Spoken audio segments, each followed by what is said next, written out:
Olá, irmãos, graça e paz seja convosco. Hoje nós estamos aqui iniciando a lição 7. E eu confesso para vocês que ontem um dia foi um tanto corrido, né? A gente foi pregar numa igreja aqui de Pernambuco, uma igreja chamada Insurreição, era o lugar, o bairro que a gente foi, em Gravatá. E com uma família muito querida, né? Que é da família do irmão Xavier, uma pessoa muito amada, uma pessoa que eu tenho um grande consideração, um grande carinho, ele, o seu filho, Michel, os seus filhos, a sua esposa, irmã Divani, enfim, foi um momento muito agradável ontem. Eu, meu filho, o irmão Márcio e também a sua filha, né, a Naira. A gente passou ali uma boa parte do dia, e voltamos à tarde, aí fomos para o JA, chegamos aqui já à noite. E aí eu não tive tempo de poder fazer o vídeo, mas hoje eu quero falar com vocês sobre o sábado, né, os 2 dias, sábado e domingo, de maneira bem sucinta, bem breve. Mas eu quero que a gente atente, irmãos, o princípio cristão no tocante à vida prática do cristianismo. A gente tem trabalhado esse trimestre todo sobre os bens que Deus nos deu, sobre a maneira que nós administramos tudo aquilo que Deus confia em nossas mãos, considerando que tudo, na verdade, é reconhecido e concedido do Pai para cada um de nós. Então a gente tem que externar, ou seja, a gente tem que distribuir aquilo que Deus nos deu. Se é dele, a gente só administra para que a gente possa manter-se e também auxiliar os outros. E nessa semana, o tema é aos mais pequeninos irmãos. O autor aqui deixa claro que esse termo, aos mais pequeninos irmãos, se enquadra naquele sermão profético, do capítulo 24 e 25 de Mateus, quando ele diz assim: então ele dirá aos que estiverem à sua direita: venham benditos de meu Pai, venham herdar o reino que ele está preparando para vocês desde a fundação do mundo. Observe uma coisa aqui. Quem está dizendo isso? O rei. A quem está dizendo? Aos que estão à sua direita. E o convite que ele faz: venham entrar aqui. Sabe, aqui demonstra verdadeiramente o cristianismo prático. Irmãos, pelo que nós sabemos, Jesus só fez para pelo menos 2 sermões na Bíblia.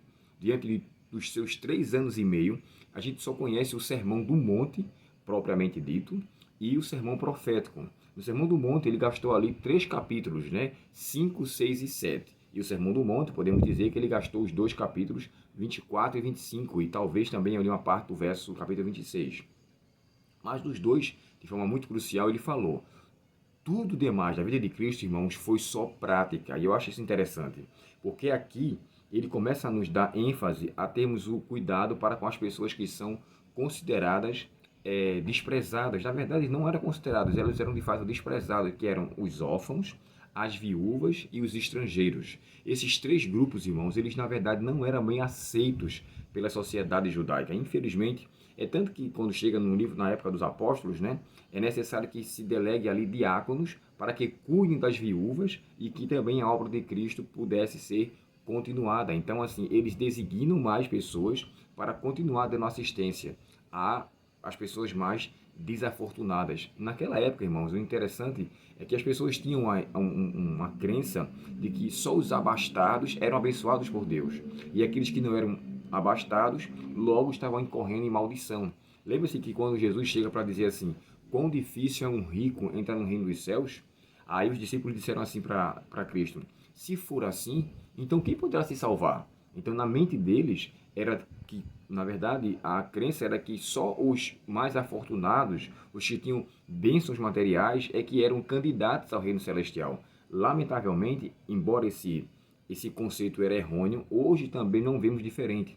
Existem muitos pregadores, irmãos, eu falo com tristeza. Os pregadores da prosperidade ou aqueles que falam muito sobre bens materiais. Se você não está sendo por Deus abençoado, você então, a bênção de Deus envolve o materialismo e você está, na verdade, incorrendo em uma maldição de Deus. Você não tem fé, você não tem realmente um relacionamento com Deus, e é necessário, para se demonstrar que tem um relacionamento, segundo os pregadores, né, até a teologia da prosperidade, que ensina é que se você tiver uma vida abastada, rica, com tudo que você imagina ter, então você é uma pessoa abençoada. Porém, se você não for, você é um desafortunado, você é uma pessoa que está incorrendo na maldição de Deus. Irmãos, primeiro, Deus nunca foi a favor das diferenças financeiras. as diferenças sociais que acontecem hoje. Isso veio surgindo através da ganância, através da cobiça, da avareza, de querer se ter mais e logo se ter os demais menos. Cristo sempre trabalhou, Deus sempre trabalhou com unanimidade. E aqui, de maneira muito especial, eu vejo isso sendo feito, sabe? Quando eu falei para vocês que Jesus pregou bem menos e praticou muito mais do que o cristianismo, a gente pode ver isso com evidência em dois textos. Em João, capítulo 20 e o verso 30, diz assim: Jesus fez muitas outras coisas que não estão escritas neste livro. Deixa eu ler aqui para vocês sobre esse texto. Olha só, capítulo 20 e o verso 30, o texto diz assim: os discípulos viram Jesus fazer muitos outros sinais, além dos que se encontravam registrados neste livro. João capítulo 20 e o verso 30. Agora veja o capítulo 21 e o verso 35. Perdão, 25. Jesus fez também muitas outras coisas. Se todas fossem registradas, suponho que nem o mundo inteiro poderia conter todos os livros que seriam escritos. Aqui está sendo demonstrado, irmãos, manifesto, que as obras de Cristo foram muito maiores do que os seus sermões. Hoje, os filhos de Deus, os discípulos de Cristo, devem também viver para a mesma prática. Nós devemos fazer mais e pregar menos. Devemos estender mais a nossa mão. Tem um amigo meu aqui, inclusive, muito conhecido e muito amado pela igreja, chamado José Carlos, né? Conhecido como Zequinha. Estou falando aqui o nome dele, se ele assistir esse vídeo, ele vai, na verdade, concordar comigo. Ele tem um ministério particular que é chamado Faça o Bem Ajudando Alguém. Eu acho que deve ser isso o nome do ministério que ele tem. E sempre ele ajuda as pessoas que passam por necessidades bem maiores. E considere, irmãos, o irmão Zeca, o irmão Zequinha, né? Ele também é uma pessoa que passa por situação difícil na sua vida financeira. Mas ele se sente abençoado por Deus e ainda nessa condição procura ajudar outras pessoas também.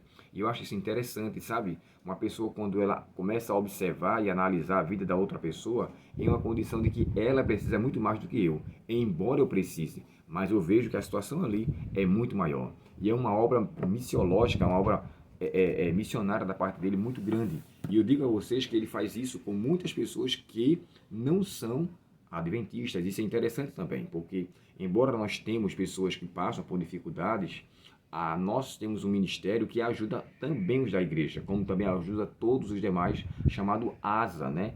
Uma assistência que se importa com a sociedade e ajuda em todos os sentidos. Então, assim, aqui a promessa divina é que Cristo dirá aos que estiverem à sua direita: vinde benditos de meu Pai, porque vocês fizeram. Aí vem aquele termo: nem todo que me diz Senhor, Senhor. Eu não tenho que falar de Cristo, eu tenho que ser um pequeno Cristo, por isso que o nome cristãos.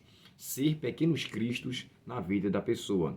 Se nós levarmos em consideração a vida e o ministério de Cristo, e o que ele fez aqui no capítulo 4 de Lucas, e ele aqui confirmando o que está no capítulo 61, é interessante porque o próprio Cristo mostra agora que o Espírito do Senhor está sobre mim e ele me ungiu. Então, o que o Espírito Santo fez na vida de Cristo fez com que ele realizasse as obras que nós já conhecemos. Se nós dizemos, irmãos, nós dissermos que temos o Espírito Santo, nós temos que levar em consideração as obras que o Espírito Santo realiza. E as suas obras envolvem o fruto do Espírito, que é amor, bondade, benignidade, sabe? Auxiliar alguém.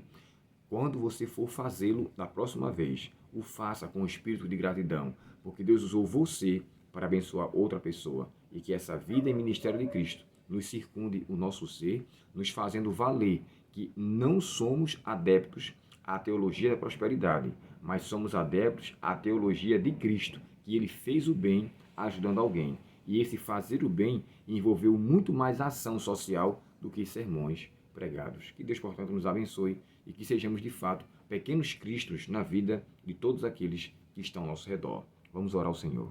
Querido Pai Celestial, obrigado a Deus pela Tua palavra, obrigado pelos Teus conselhos.